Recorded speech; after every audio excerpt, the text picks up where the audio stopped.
Assalamualaikum warahmatullahi wabarakatuh. Kami dari kelompok 8 ingin mempresentasikan tentang proses pembentukan kata berimbuhan, ulang, dan majemuk. Yang pertama, berimbuhan. Pengertian imbuhan. Imbuhan merupakan berbagai bunyi-bunyi yang ditambahkan kepada kata dasar untuk mengubah atau menambahkan makna pada kata dasarnya. Dalam bahasa Indonesia, biasanya imbuhan diletakkan di awalan, sisipan, akhiran, dan imbuhan gabungan. B. Fungsi imbuhan. Penggunaan imbuhan bisa mengubah kelas kata. Misalnya, kata benda setelah diberi imbuhan bisa menjadi kata kerja, kata sifat, atau kata kerja lainnya. Begitu juga sebaliknya. Contohnya seperti batu, yaitu benda, membatu, yaitu sifat. Jenis imbuhan berdasarkan tempat atau posisinya. Yang pertama, prefik atau awalan, yaitu suatu afik atau imbuhan yang terletak di awal kata dasar. Misalnya, meng, ter, ber, ke, per, peng, meng, memper, dan sebagainya. Sufik atau akhiran merupakan sebuah afik atau imbuhan yang terletak di akhir. Misalnya an, kan, nya, atau i. Kemudian infik atau sisipan, yakni salah satu afik atau imbuhan yang disisipkan di tengah kata dasar. Misalnya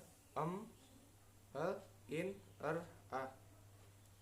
Kemudian konfik atau simulfik ialah berbagai afik atau imbuhan yang terletak di awal dan akhir kata dasar. Misalnya kean, peran, beran, dian, pengan, kean, memperi, memperkan, mekan. D. Jenis imbuhan berdasarkan frekuensi penggunaannya. 1. Afiks produktif, yaitu suatu afiks atau imbuhan yang mempunyai frekuensi penggunaan yang tinggi.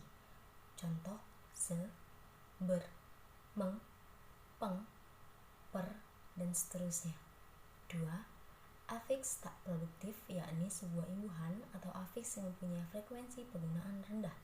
Contohnya, l, wati, is, dan seterusnya. E. Contoh imbuhan. 1. Awalan, prefiks, memasak, bercermin, tercinta, kehendak, sekamar. 2.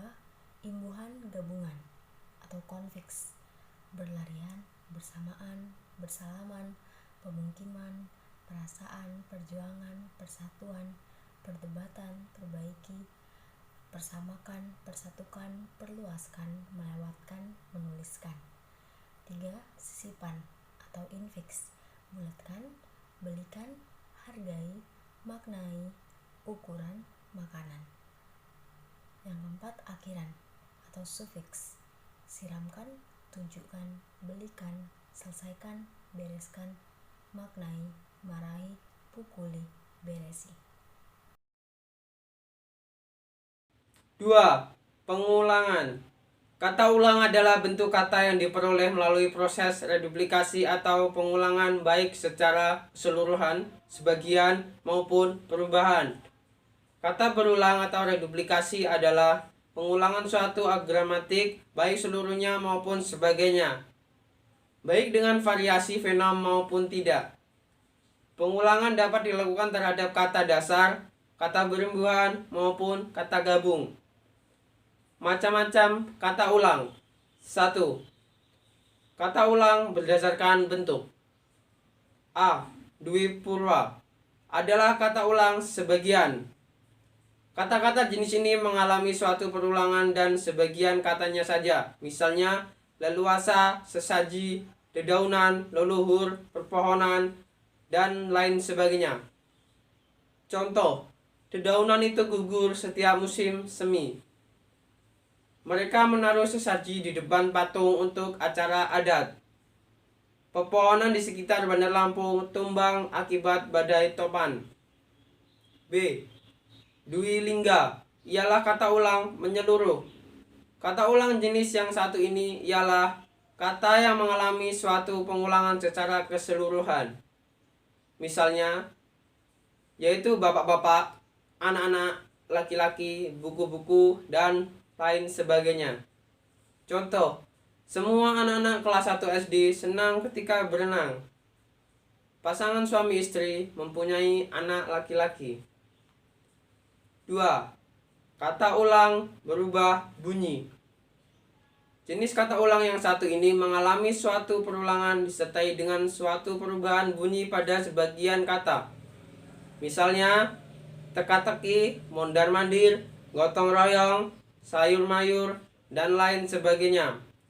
Contohnya ialah antar sesama manusia wajib saling untuk tolong-menolong. Di hari yang suci ini, kita wajib saling memaafkan.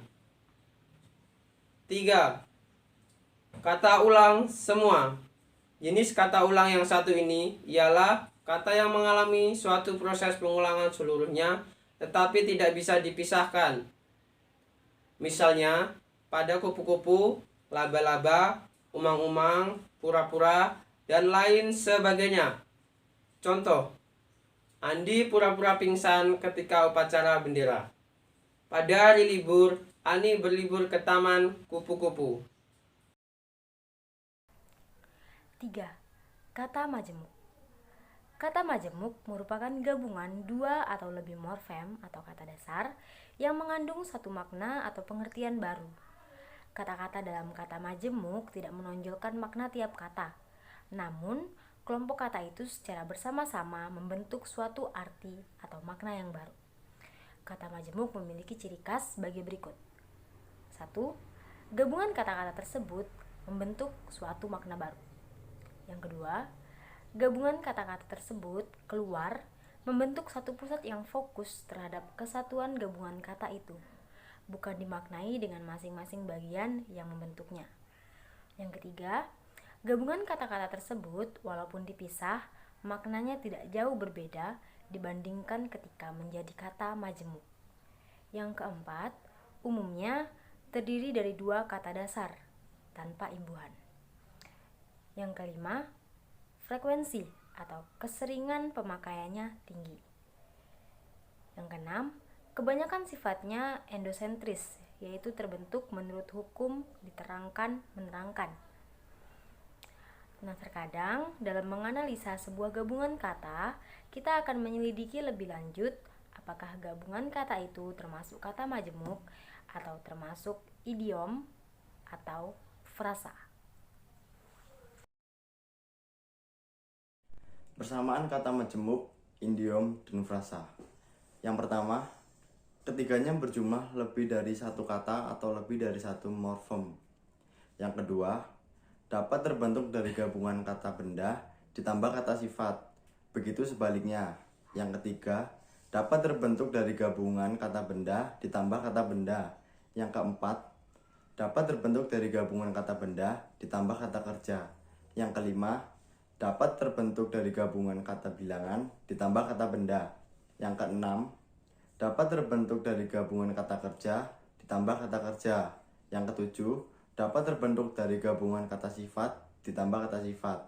Yang kedelapan, tidak dihubungkan dengan konjungsi.